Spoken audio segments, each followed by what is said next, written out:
To say I've never been a fan of Real Friends is a massive understatement. The band's 2016 record, The Home Inside My Head, made my list for worst albums of that year, and it firmly put that band in the category of overly polished and bland pop-punk bands. This is a record that I had little to no expectation for, and it delivered exactly what I thought it would.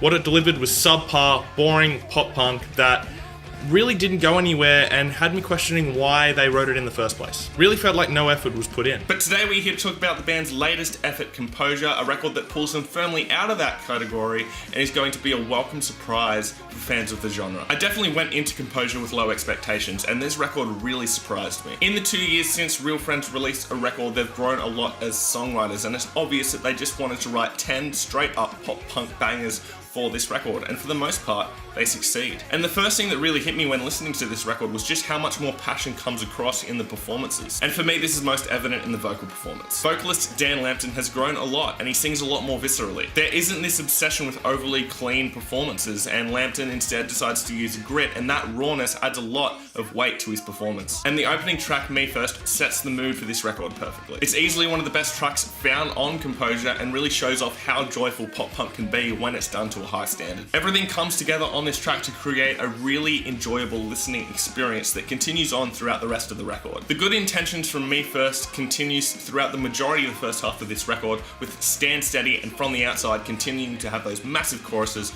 with really emotional performances and great songwriting. Pop punk is a genre that is generally not meant to be challenging for a listener. Instead, it's meant to be a really fun listen, and that's something that's strayed from a lot of the modern pop punk bands. So much of pop punk these days is overly drab and takes itself way too seriously, and I'm really glad that on this record, Real Friends have decided to focus on the things that made people fall in love with the genre in the first place. And I feel like a lot of that good feeling comes along with the production job done on this record, which is just phenomenal. This record was produced by renowned producer Mike Green, who has worked on some of the most important pop-punk records of the modern era, including Don't Panic by All Time Low and All We Know Is Falling by Paramore. This record isn't overly polished, with every member's performance allowed to be imperfect at times, which makes the record sound so much more live wire and raw. More bands should definitely be using Mike Green as a producer instead of going to the typical John Feldmann route. John Feldmann is a producer who has made bands like Blink-182 and All Time Low sound really, really soft, and is continuing to do so with so many more bands. Structurally, this record doesn't fall into a lot of the pop-punk cliches. For instance, there isn't a pop-punk ballad found on Composure, which is such a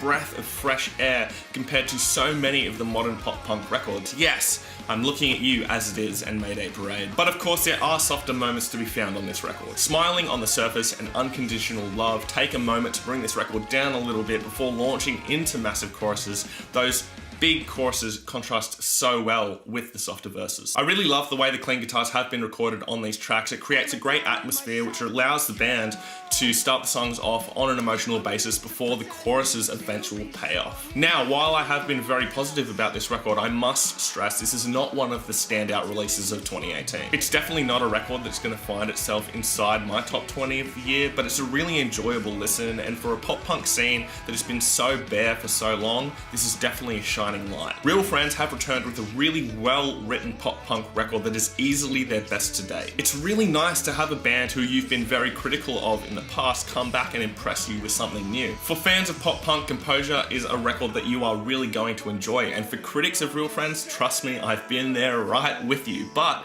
check this one out. You might be a little bit surprised. And I'm going to give this record a 72 out of 100. And that's all I've got for you guys today. Make sure you follow myself and Killer You Stereo at all our socials down in the description, and I'll see you guys next time.